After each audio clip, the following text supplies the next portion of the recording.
Donnacha O Beachain, a professor of politics at Dublin City University, and joins us live. Welcome to the programme. As we look at these images of the hearse going down Edinburgh's Royal Mile, remind our international audience of just how important the monarch is and the story is just internationally. This is something that is attracting the attention of the world.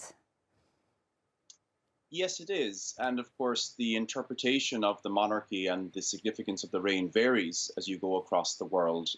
It was a very different world when Queen Elizabeth took the throne in 1952, when Winston Churchill, for example, was Prime Minister. And Britain still had an empire. She was the queen who oversaw the dismantling of the British Empire throughout the world, in Africa, Asia. And that empire wasn't always given up voluntarily. It was often given up with fighting, with brutal suppression.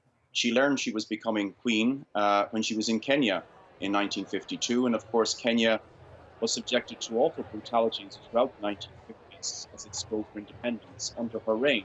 Now, of course, as a personality, the Queen has very little power. It's often said that she's a symbol. But in many parts of the world, she symbolizes different things. And I think it's important for us to acknowledge that at this time as well, because, of course, when somebody dies, we get the first draft of history being written.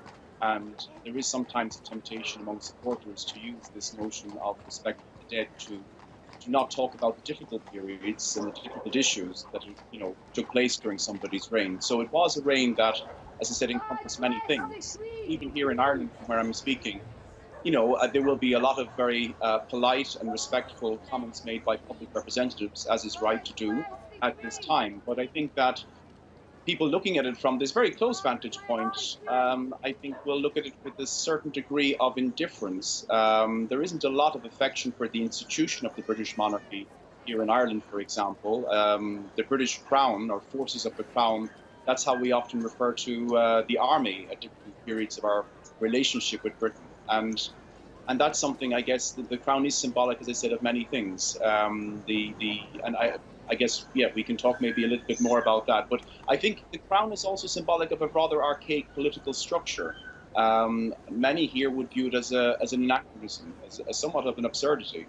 Just to jump in there, surely there is, you can have your beliefs and opinions about the institution of the monarchy, but also there is something quite separate, would you say, that is a respect and appreciation of the Queen and her role and her service to the public? Are those two different things, would you say? Of course, but that's a service to the British public. You'll understand that I think your question referred to how she's internationally perceived. Yeah. So I think when, therefore her role, as I said, is symbolically perceived differently in former colonial parts of the world. And Ireland is a colony. So again, the relationship with the Crown is a complex one. That's a huge action. And as I said, it is an institution. Even within Britain, there is a debate about the future of the monarchy. I mean, Britain is now a very different society, the one which Queen Elizabeth inherited as Queen in 1952. It's a very multiracial and multi-religious society. But the Queen is not only head of state, she's also head of the Church of England. And, there are millions and millions of people in England who are not members of the Church of England, and the head of, therefore could never be king or queen. So it's not an inclusive institution. It's one that embodies hereditary aristocracy, hereditary privilege. And the Queen, of course, as an individual, and her family are mourning at this time and are entitled to mourn her.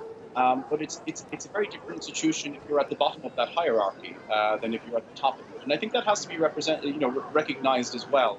Because it is something that people talk about. You don't hear it often publicly because, again, political representatives have to be diplomatic. But it is something that people say. And as I said, the further perhaps you get in those former parts of the empire, the more often it is. The House of Lords, for example, the second House of Parliament in Britain, you have, again, members there who are there as of right because they were born into an aristocracy, because they're members of the Church of England. And again, there are many different things. So, this is all part of the process as well. Monarchies are, you might say, a reminder of the past. The past is not something to be romanticized. It's something to be I guess, faced up to, acknowledged, and perhaps transformed, and we can hopefully, move beyond the past. But we can only move beyond the past, I think, by recognizing what happened. And as I said, during 70 years, a lot happened. And Queen Elizabeth was symbolic of those things as well, because it was her face, as I said, on the currencies, and it was her forces. As I said, there were forces. Donnacha, if I may jump in, how different will this king be to his mother? And in that difference, what will it mean for the Union and the future of the Union? That's a very interesting question. I mean, Charles has been, he's 73 years of age, and he's been, you might say, preparing for this role all his life. So in some respects, he's well qualified for the job. He's been, essentially the heir in waiting for several decades. But, when Queen Elizabeth II came to power, it really was the age before television. What the scenes that we're seeing now, transmitted live throughout the world. I mean, it would have been a very different reportage in some respects at the time. So he's going to be much more under scrutiny, I think, than Queen Elizabeth was when she came to power. And I think that, there's been a lot of difficult periods for the royal family in recent times, some scandals, let's call them upfront, frankly, and the Queen managed to always somehow rise above that. Her domestic popularity managed to weather those storms.